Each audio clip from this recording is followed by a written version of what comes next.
सभी का बहुत बहुत स्वागत है। This is Kumkumanchari, wish you a very happy positive lifestyle. तो आज के इस वीडियो में हम कुछ ऐसे फैक्ट साझा करेंगे रिलेटेड टू वशीकरण। वशीकरण तो आपने नाम सुना ही होगा कि वशीकरण बहुत ज़्यादा सोसाइटी में ट्रेंड करता है एक वर्ड। तो वशीकरण एक्चुअली है क्या, ये क्यों किया जाता है और ये किस तरह किया जाता है, इस पर हम बेसिक्स चर्चा करेंगे। तो सबसे पहले अगर आप नए हैं तो इसे सब्सक्राइब कर लें ताकि आपको आने वाले और भी वीडियोस की नोटिफिकेशंस, साइंटिफिक चीज़ें जानने को मिले हमारे इस चैनल पर। तो सबसे पहले हम समझते हैं what is the definition of वशीकरण। वशीकरण एग्जैक्टली होता क्या है। हर व्यक्ति की अपनी एक ऊर्जा होती है। मेरी अपनी ऊर्जा है, सामने वाले की अपनी ऊर्जा है, इसकी ऊर्जा है, उसकी ऊर्जा है। हर आदमी का अपना जैसे एक सिंबल होता है, जैसे सबका एक मोबाइल नंबर सबका अलग अलग होता है, सबके घर का पता एक अलग अलग होता है। तो हर इंसान का एक सिंबल होता है। तो ऐसे ही हर इंसान की एक ऊर्जा होती है, यानी उसकी एक पावर होती है शरीर के आसपास घूमने वाली, जिसको हम हिंदी में आभामंडल कहते हैं और इंग्लिश में ऑरा कहते हैं। ठीक है। तो किसी पावर के माध्यम से, किसी ताकत के माध्यम से उस व्यक्ति के पाले में जाना, जैसे बचपन में आप लोग खो खो खेलते थे तो उसके पाले में जाते थे, फिर उससे अपने पाले में भाग के आते थे। तो इस एग्जाम्पल को समझ सकते हैं। हर आदमी का एक रेंज होता है। जैसे मान लीजिए आपके घर में वाईफाई लगा है तो उसका एक रेंज है, उसकी एक लिमिट है, ये इतने दायरे तक चलेगा। तो हर इंसान का अपना एक दायरा होता है, एक लिमिट होती है। तो वशीकरण एक्चुअली होता क्या है, किसी व्यक्ति के दायरे में जाकर उसकी जो रेंज है, उसका जो आभामंडल है, उसकी जो रेंज है, उसका जो पाला है, उसमें जाकर के उसके दिमाग की पावर को कंट्रोल करना, बेसिकली उसके दिमाग की तरंगों को पकड़ लेना। अब इससे क्या होगा, उससे उसका दिमाग काम नहीं करेगा। अब जाहिर सी बात है, लोग पूछते हैं क्यों कराते हैं। अब ये तो जाहिर सी बात है कि दुश्मनी है, या किसी से बदला लेना है, या किसी से कोई जलन है, जेलस है, इस तरह के तमाम विषय हो सकते हैं। तो क्यों कराते हैं इसका तो जवाब उसी के पास है जो कराता है। हाँ, लेकिन कैसे कराते हैं इसको समझना जरूरी है। तो वशीकरण, मैंने जैसा आपको समझाया कि वशीकरण होता क्या है, किसी व्यक्ति के पाले में जाकर, उसकी रेंज में जाकर उसकी रेंज को पकड़ना। अब आप समझ लीजिए ना, बहुत सिंपल शब्दों में समझाता हूं आपको। आपके पड़ोसी के घर में केबल टीवी लगा है। अब आप उसके केबल टीवी को अपने पास लेके आना चाहते हैं, यानी खुद से उसको कनेक्ट करना चाहते हैं। तो उसकी जो वायर्स आ रही है, उसकी वायर पर आप अपनी वायर डालकर उसको खींचने का प्रयास करेंगे, ताकि उसका जो केबल है वो आपके माध्यम से, जैसे पहले के ज़माने में लोग किया भी करते थे। ये बहुत सिंपल फैक्ट्स हैं। तो एस्ट्रोलॉजी में वशीकरण, आध्यात्म में वशीकरण इसी ही तरह से काम करता है। तो किसी के भी माइंड को, उसके ऑरा को, उसके आभामंडल को, उसके दिमागी तरंग को पकड़ करके, उसके दिमागी तरंग को खींच करके कंट्रोल करना, that is called the exactly meaning of वशीकरण। अब वशीकरण लोग अपनी जलन भावना से करते हैं, जैसा कि मैंने आपको बताया। वशीकरण किस तरह से किया जाता है, ये भी एक बहुत बड़ा क्वेश्चन है। अब वो पता तो चल गया कि वशीकरण होता क्या है, लेकिन वो किस तरह से कराया जाता है, इसको फैक्ट को भी हमको समझना पड़ेगा। देखिए, सबसे पहले हमको ये समझना है कि वशीकरण किन किन चीज़ों से होता है, ताकि हम उन चीज़ों से प्रिकॉशन ले सकें। जैसे ह्यूमन बॉडी की कोई भी चीज़, मान लीजिए आपके शरीर से संबंधित आपकी बॉडी का कोई भी पार्ट, मान लीजिए आपके बाल हैं, बाल टूट सकते हैं, नाखून है, नाखून टूट सकते हैं। ठीक है। अब इसके बाद कोई और चीज़ तो ऐसी रह नहीं जाती, बाल होते हैं या नाखून होते हैं, जो आपकी बॉडी से कनेक्टेड कोई भी ऐसी चीज़ है। ठीक है। तो सबसे ज़्यादा हमारे जो बाल हैं, इसीलिए कहा जाता है कि लेडीज़ों को जब भी अपने बालों को फेंकना है टाइड अप करके, तो कागज़ में लपेट करके अच्छे से, नाखून वगैरह काटने हैं तो उन्हें कागज़ में लपेट करके उन पर रबर बैंड चढ़ा करके उसको अच्छे से थ्रो करें, ताकि कई बार वशीकरण के प्रोसीजर में, काला जादू जो होता है इसके प्रोसीजर्स में इन्हीं चीज़ों का सारा, और आप यकीन माने कम से कम 90% केसेस में बाल, ह्यूमन हेयर्स और आपके नाखून, आपके नेल्स, यही सबसे बड़ा रोल प्ले करते हैं, अपना रोल निभाते हैं। तो बाल हो गए, नाखून हो गए। अब इसके बाद और कौन सी चीज़ होती है, इसको भी हमें समझना पड़ेगा। अगर हम हमारे चैनल पर नए हैं तो इसे सब्सक्राइब कर लें, ताकि आपको ज़्यादा से ज़्यादा नोटिफिकेशंस समय समय पर मिलती रहें। तो वशीकरण में हमें तीसरी ऐसी कौन सी चीज़ है जिसका हमें ध्यान रखना है, हमारी बॉडी से टच किया गया कोई भी कपड़ा, आपका हैंकी, आपने हैंकी लिया, उसका माथे से पसीना पोंछा, तो जो पसीना है, आपकी स्वेटिंग है, वो आपके हैंकी के ऊपर, रुमाल के ऊपर चली गई। अगर अब उसको आप लेबोरेटरी में टेस्ट कराएं, मान लीजिए, मैं थोड़ा सा विज्ञान की तरफ आपको लेके चलता हूँ, साइंस की लेबोरेटरीज की तरफ। मान लीजिए आपने एक हैंकी है, उससे पसीना पोंछा, अब उसको चेक कराया, तो चेकिंग के अंदर वो पसीने के जो अंश हैं उसकी जो ऊर्जा है वो उसमें चेक हो जाएगी कि हाँ इस हैंकी के ऊपर इस तरह की कुछ ऊर्जा लगी हुई है और किसी व्यक्ति की एनर्जी है उसके अंदर। ठीक है, ये समझ, फिंगरप्रिंट समझ लो ना। एक आपके हाथ में मान लीजिए कोई डंडा है, आपने किसी को डंडा मार दिया। अब मान लीजिए आपके हाथ में वो डंडा था, आपने किसी को मार दिया। अब उस डंडे को अगर हम टेस्ट करवाएं लेबोरेटरी के हिसाब से, तो कहीं ना कहीं उस पर फिंगरप्रिंट किसके आएंगे? नेचुरल सी बात है, आपके आएंगे। तो ये भी एक तरीका है कि कोई भी ऐसा कपड़ा जो आपकी बॉडी से जुड़ा था किसी ज़माने में, हैंकी हो सकता है, आपका कोई भी अंडरगारमेंट हो सकता है। अंडरगारमेंट का बहुत ज़्यादा इफेक्ट होता है काले जादू के अंदर। मैक्सिमम केसेस में अंडरगारमेंट्स को ही यूज़ करते हैं। जैसे किसी ने फेंक दिया और किसी दुश्मन ने या किसी प्रकार से उसको ले लिया, कहीं से प्राप्त कर लिया, पकड़ लिया इस तरह से, और उससे फिर काला जादू, वशीकरण एक्सेट्रा एक्सेट्रा वहाँ से प्रयोग होता है। तो कोई भी बॉडी का एक कपड़ा, रुमाल हो गया, आपकी शर्ट हो गई, टी शर्ट हो गई, आपका अंडरगारमेंट हो गया, आपकी सॉक्स हो गई, इवन कोई भी ऐसी चीज़ जो आपने इस्तेमाल करी, झूठा पानी हो गया आपका, क्योंकि उसमें आपका सलाइवा आ गया, उसमें आपका सलाइवा आ गया, ठीक है, उसमें आपकी लार आ गई। इसके साथ साथ आपकी झूठी बॉटल, आपने बॉटल से पानी पिया तो जो आपकी बॉटल थी आपके वो लिप्स के ऊपर लगी, तो लिप्स से वो कनेक्टिविटी हो गई, एनर्जी उसके अंदर ट्रांसफर्ड हो गई। तो इस जिस तरह से फिंगरप्रिंट्स होते हैं, आपने किसी भी चीज़ को टच कर लिया फिंगरप्रिंट से, तो फिंगरप्रिंट वहीं मैच कर जाएगा। तो इसी तरह से जो भी आपकी बॉडी से जुड़ा हुआ कपड़ा है जो आपने इस्तेमाल किया, तो आपकी तरंगों को वहीं से पकड़ा जाता है, जैसे फिंगरप्रिंट को कैच किया जाता है। तो इस तरह से तीसरा प्रकार ये होता है कि इस तरह से वशीकरण को, काला जादू, इन सब चीज़ों को।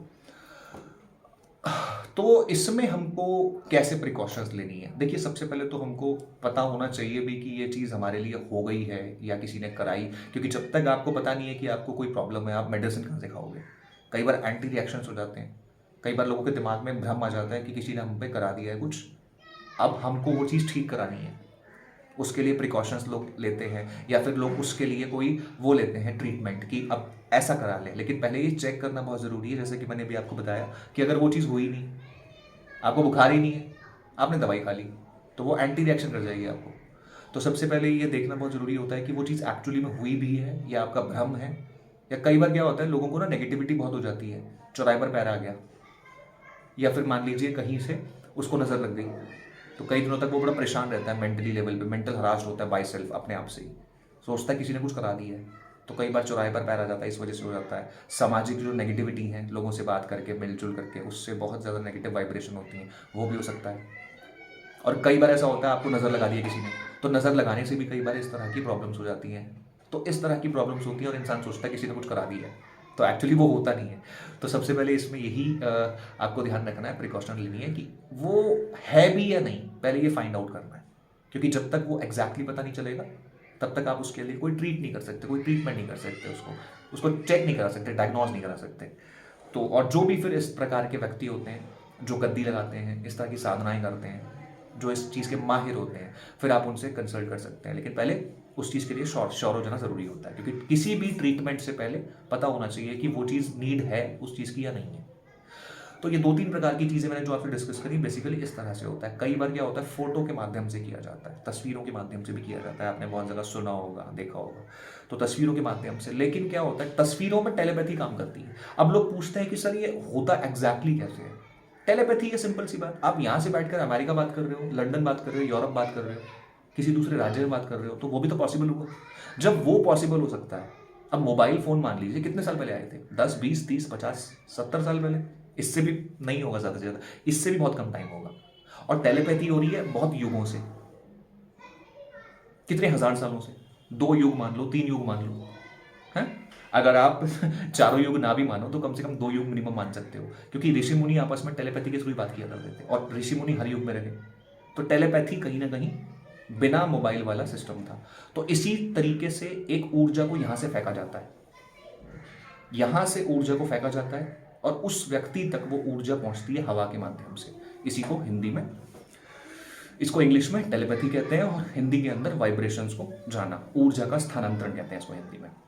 तो इस प्रकार के माध्यम से भी काला जादू और इस तरह से जो भी चीज़ें कराई जाती हैं, टोने टोटका कह लीजिए अपनी भाषा में, तो ये ऊर्जाओं के बेसिस पर ऊर्जा फेंकी जाती है, ऊर्जाओं के बेसिस पे एनर्जी फेंकी जाती है उस अमूमन व्यक्ति तक जिसके नाम से मंत्र उच्चारण करके फेंकते हैं, या मैंने आपको प्रोसीजर्स बताया उसके कपड़े से फेंकते हैं, या फिर मान लीजिए उसके नाखून हो गए, बाल हो गए, उसकी फोटो हो गई, फोटो को भी माध्यम बनाकर बहुत सारी चीज़ें होती हैं इसमें, बॉडी का कोई पार्ट का कोई भी चीज़ होती है। तो इस तरह से इन सब चीज़ों में थोड़ी प्रिकॉशन लेनी चाहिए ताकि आदमी को पहले पता होना चाहिए कि हमें इसका ट्रीटमेंट चाहिए, तो ये चीज़ हम पर कितनी है। और हमेशा इन चीज़ों से थोड़ा सा दूर रहने के लिए आपको निरंतर मंदिर जाना चाहिए। मंदिर में जा करके आप, अगर आप पुरुष हैं तो शिवलिंग का स्पर्श करें। अगर शिवलिंग का स्पर्श आप रोज़ करते हैं तो कोई नेगेटिविटी आपके साथ अगर जुड़ी भी है बाई चांस, आपको पता नहीं है, इसमें एक बहुत बड़ा, इसमें भी एक रहस्य होता है। कई बार जो नेगेटिविटी होती है, ऊपरी बाधाएं, वो बॉडी के अंदर होती हैं, इंसान के आसपास होती हैं, पता ही नहीं होता। बड़ी स्मार्ट होती हैं वो भी, उन्हें बिल्कुल नहीं पता होने देती सामने वाले को कि उसके अंदर है। वो तो कभी बाई चांस गलती से ऐसा कोई रिएक्शन हो जाता है जिससे वो पता लग जाता है। अब जैसे मान लीजिए एक आदमी है, वो सर्दियों के अंदर ठंडा पानी पिए जा रहा है, उसको पता है सर्दियां हैं, ठंडा पानी पी भी रहा हूँ, लेकिन उसको कोई फर्क नहीं पड़ता। क्यों? क्योंकि वो बीमारी नहीं हुआ। अब वो जिस दिन बीमार होगा उस दिन उसकी आंखें खुलेंगी, अरे बीमार हो गया। तो कई बार इस तरह की जो नेगेटिविटियां होती हैं, ऊपरी चीज़ें होती हैं, ये पता लगने भी नहीं देती। अब कोई ऐसी परिस्थिति होती है जिससे पता लग जाती है, तब आदमी उसका प्रिकॉशन लेता है। तो जैसे मंदिर जाना है रोज़, शिवलिंग का स्पर्श करना है। शिवलिंग में एक अपनी खुद की एक अंदर की एनर्जी होती है, वो कहीं ना कहीं ब्रह्मांड से जुड़ा हुआ एक ऐसा ऑब्जेक्ट है, एक ऐसा डिटेक्टर है जिससे हमारी नेगेटिविटी को वो खींचता है अपनी ओर। तो शिवलिंग हो गया, शिवलिंग का स्पर्श करना हो गया, अगर पुरुष हैं तो, महिला हैं तो सिर्फ जल चढ़ाना हो गया, मंदिर रेगुलर जाना हो गया, समय समय पर अपनी नज़र उतरवाना हो गया है। तो बहुत सारी ऐसे, गौमूत्र से नहाना कंटिन्यू वे में गौमूत्र से नहाना हो गया है, हनुमान चालीसा का कंटिन्यू पार्ट हो गया। तो ये तो बेसिक्स हैं। और इसके अलावा जब कोई बड़ी चीज़ है और मान लीजिए इन चीज़ों से वो नहीं हो पा रहा मैटर, तो उसके लिए फिर आप किसी प्रोफेशनल व्यक्ति की सहायता लें जो इस प्रकार के इस कामों के माहिर माने जाते हैं। तो वशीकरण एग्जैक्टली यही चीज़ होती है, आदमी की ऊर्जा को खींचना, कैद करना। अलग अलग भाषाएं हैं, अलग अलग शब्द बताए गए हैं। तो जो एनर्जी होती है उससे फिर आदमी गलत तरीके के काम कराता है। मान लीजिए किसी ने जेलस से किसी का दिमाग कंट्रोल कर लिया, अब पूछो कि भाई तू दिमाग कंट्रोल करके क्या करेगा किसी का, तो मान लीजिए अपनी जेलस से पर्सनल, तो इस तरह से मतलब आदमी को बर्बाद करने की, उसका दिमाग काम नहीं करता। लेकिन प्राकृतिक रूप से अगर बात करूँ, if I am talking about the nature, अगर मैं प्राकृतिक तौर पर बात करूँ तो प्रकृति इस चीज़ की इजाज़त देती नहीं है। हालांकि हमारे ग्रंथों में इन चीज़ों का जिक्र है, हमारे वेदों में, पुराणों में, लेकिन वो किसी और कारण से बनाया गया था, अब उसका मिसयूज किया जाता है।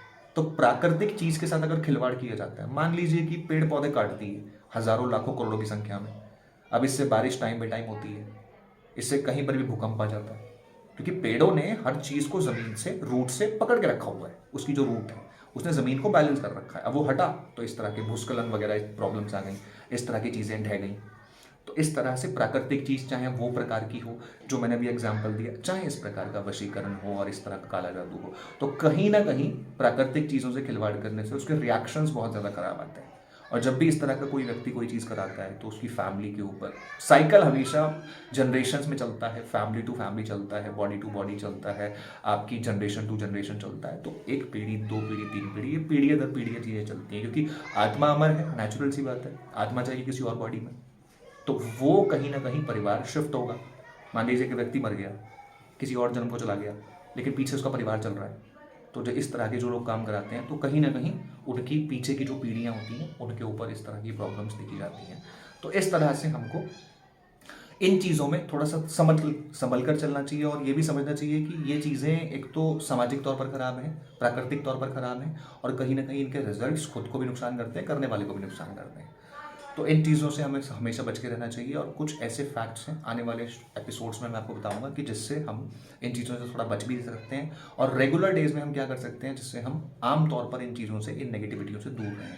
तो आने वाले एपिसोड्स में आपको ये सब चीज़ें देखने को मिलेंगी। मुझे इजाज़त दें, अगले एपिसोड में आपसे बहुत जल्दी मिलता हूँ। Thank you so much. This is Kundan Shri, wish you a very happy positive lifestyle. जिन्हें वास्तु एस्ट्रोलॉजी से कंसर्न कोई भी अपनी अपॉइंटमेंट्स बुक करनी है तो नंबर स्क्रीन पर है, आप उस पर अपनी अपॉइंटमेंट व्हाट्सएप के थ्रू बुक भी कर सकते हैं। थैंक यू सो मच, सभी को राधे राधे।